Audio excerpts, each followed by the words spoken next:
You are such a sacred rebel in the world of beauty. And instead of encouraging us to buy more, to look better, better, better, you really do the opposite. You encourage us to rethink everything we are putting on our skin and allowing into our lives. And I find this, as I said, endlessly inspiring. Can you share a little bit about your background and what brought you to write this divinely inspired book, Renegade Beauty? Oh yeah, well, I don't always know where to start. I mean, definitely, the book was not in my mind as a teen, just playing with just all the cosmetics of the day, like all of them, and I was the youngest. So my mother and sister, I was like hand me down for cosmetics as well. And I would concoct, before that age, I was in the woods concocting. I just had a thing of like, I was no purpose. But like, what happens if I take these geranium petals and squish them with the pansies and the mud and put it on my body and jump in the lake? Or I'd go into my mother's bathroom and make such a mess, and mixing like the Joy perfume with like the Lysol and that kind of thing. So it wasn't very productive. Or even, go over to a friend's house, a whole other new bathroom, let's get you into some trouble with your mom as we mix things. But then, so grade 9, awesome. There was a science fair project. We got to pick our own subject. And I found a book on like making cosmetics with a chapter on perfumery. So then I got to actually we just had bottles of perfume. I didn't really get where they came from or their history. And of course, they're all synthetic, but to just get a whiff of like the history and that they are, even though they're synthetic now, it's like made from distillates of rose. And it went into the history of Egypt, which I always found totally fascinating. So I recreated L'air de Temps, traveling through my teen years, just, again, with all the bottles and, finding like things like, oh, the Body Shop was around and you thought that was natural. So I'm in that whole world. Then 18, I'm at university, living on my own and skipping school and watching Lisa Bonet talk about like food and its connection to health and the health of the environment. And that was very new back then. I mean, we were just about to start recycling, I think, right? As a country. So that was fascinating. And I also happened to live on a street with a little health food store that was in a house. And I walked by, go into it every day on my way home from school and got every book there. So it was a real exploratory time. And I'm in university anyway, so you're geared up for researching and all of that.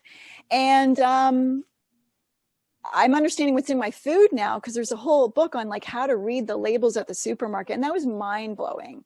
Like the games and the, just the just simple things that you realize, that aren't really real substances or, it was mind blowing. And then that just made me glance over to the skincare and go, oh my God, the back doesn't match the front ingredients. There's no cucumber in the cucumber face toner. Dewberry is not a plant. All that kind of stuff. The fuzzy peach bath oil is in a sea of petroleum oil. And on, right? So that was just it's just then a whole world of ingredients, just those words that, maybe you read at 10 years old as you're having a bath and you pick up the bottle of shampoo and you just think that, and that's what's on the back of all the stuff in your world. So you just think, but then you realize, no, wait, the food was,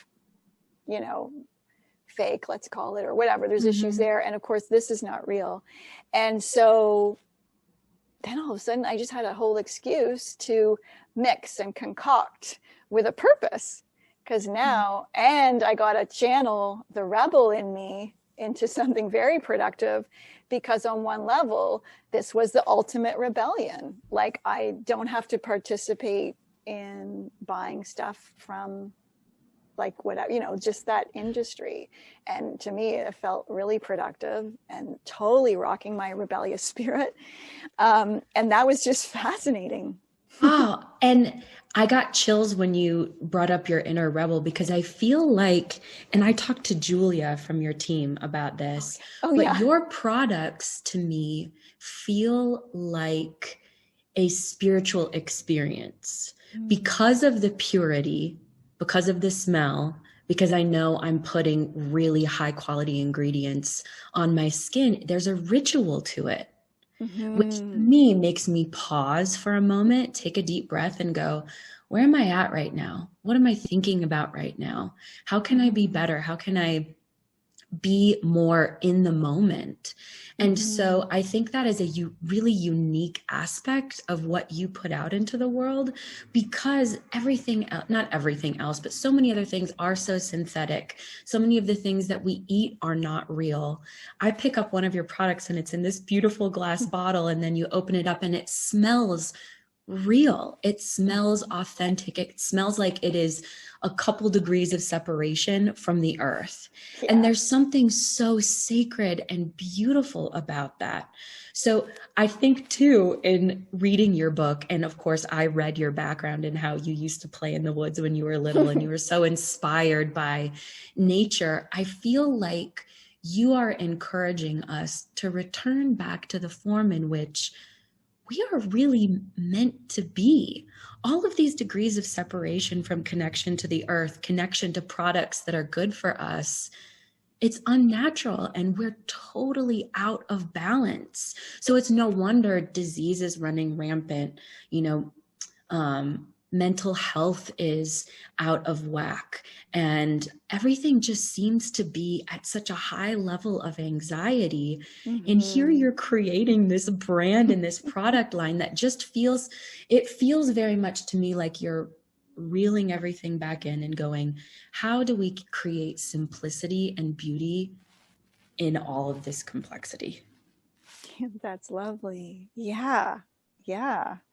And also, when I'm thinking about caring for the body, it's usually like, let's all just step back for a moment.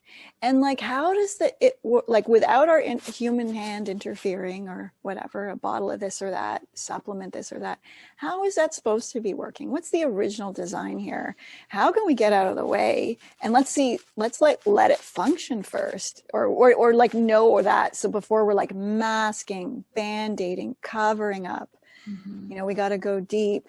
And also, yes, I mean, it's about like, hopefully you're connecting to that part of nature and bring it, because again, we don't all get to live in Sedona and by Algonquin Park in Canada.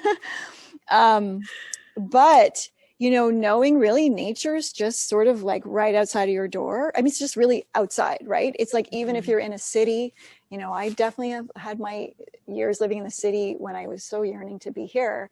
And, I had to, you find your pockets. I would find the moon when it was, where I can go sit with it on a park bench or see the sun, or, how can I find that patch of grass to get some sun in, or, where is there a tree producing berries that I could pick or whatever. So there's that, but also it's about meeting, nature where we're all at right now. I mean, we're not going to be going back to a lot of stuff either, but we're also out of, a lot of people on the planet right now are out of that more survival time with the elements as well. We have homes and shelter and running water.